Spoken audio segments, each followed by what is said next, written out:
विनाश निरर्थक बडबडीमुळे आजची आपली गोष्ट याच विषयावर आहे. हे शब्द एका खूप जुन्या पण तितक्याच महत्त्वाच्या कथेतून आले आहेत. ही गोष्ट आपल्याला शब्दांची ताकद आणि त्याचे धोके यावर विचार करायला लावते. फक्त एक गोष्ट समजू नका याला, ही एक प्रकारची धोक्याची सूचना आहे.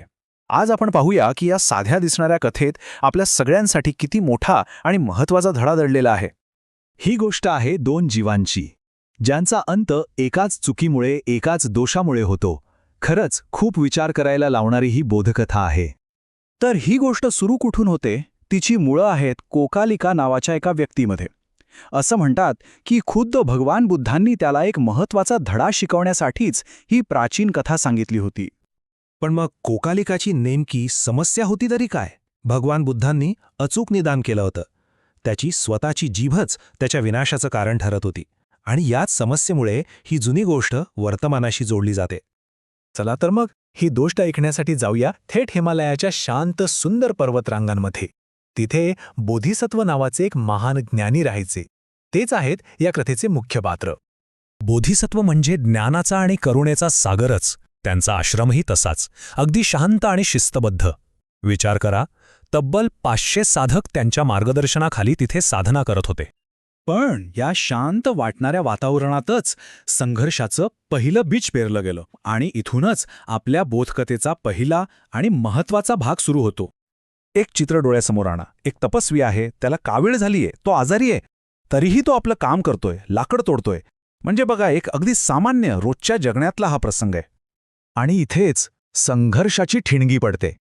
तो आजारी तपस्वी आपलं काम करतोय आणि त्याच्या बाजूला बसून दुसरा एक भाऊ फक्त सूचना देतोय. कामात मदत नाही, फक्त व्यत्यय, तीही अनावश्यक, त्रासदायक बडबडीने. इथे एक घाव घाल, अरे नाही तिथे घाल, अशी एक सूचना. विचार करा, या सततच्या टोचणीमुळे त्या शांतपणे काम करणाऱ्या, त्यातही आजारी असलेल्या तपस्वीच्या संयमाचा बांध फुटला. त्याचा राग आता अनावर झाला होता. आणि मग जे घडलं तेच अनावश्यक बोलण्याचा भयंकर परिणाम होता. एका क्षणात, एकाच घावात त्या निरर्थक शब्दांनी एका जीवाचा बळी घेतला.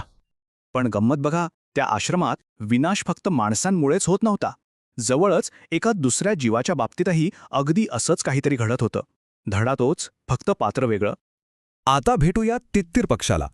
हा पक्षी आश्रमाजवळच्या एका वारुळावर राहायचा. आणि याचं वैशिष्ट्य काय? तर त्याचा सततचा मोठा आवाज. सकाळ संध्याकाळ त्याचा कलकलाट सुरू असायचा, जणू तो सगळ्या जगाला आपलं अस्तित्व जाहीर करत होता. आणि मग काय होणार? ह्या सततच्या आवाजाचा परिणाम व्हायचा तोच झाला. एका शिकाऱ्याने तो आवाज ओळखला आणि तो बरोबर तिथे पोचला.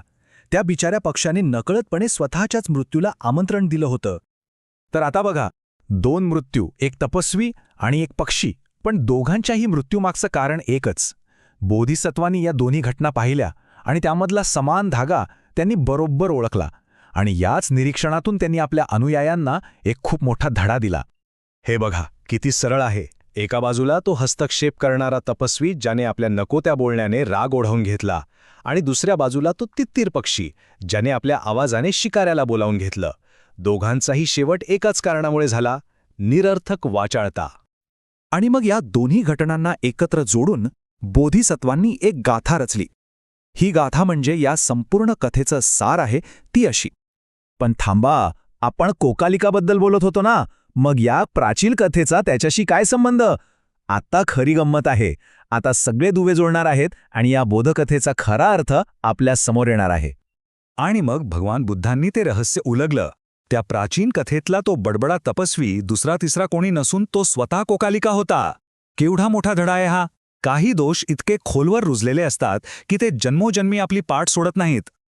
ही गोष्ट तर संपली, पण ती आपल्यासाठी एक खूप महत्त्वाचा प्रश्न सोडून जाते.